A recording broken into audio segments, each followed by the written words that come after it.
Во македонските затвори се врши тортура, вели претседателот на Комисијата за заштита од дискриминација Александар Даштевски. Според него, токму ова е една од сериозните критики кои ги добива земјава од Советот на Европа, а случајот со екс-министрите Јанакиевски и Ристовски не е прв. Не само ова е знак дека таму не се случуваат добри работи, не се случуваат и не е прв случај ова.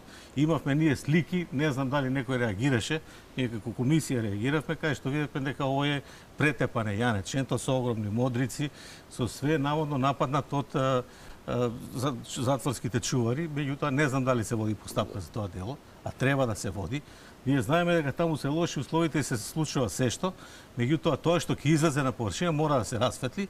Аналитичарот Алберт Муслиу вели дека најновите случаи потврдуваат дека дефинитивно има пропусти во институциите и дека одговорност мора да има. Тука има пропуст во институциите, значи не може во такви институции да се случуваат такви немили случувања и тука не треба вината за случувањата да се бара надвор. Дали тоа е инсценирано, дали тоа е провоцирано, институциите кај нас после 28 години треба навикнат, дури ако некој ги провоцира, дека тие треба професионално да се однесуваат и да ги заштитат сите граѓани. Дека притворот се повеќе се користи како казна и закана, а не како мерка на претпазливост, неколку пати предупреди Хелсиншкиот комитет за човекови права, а критики за казнено-поправните установи упати Европската унија.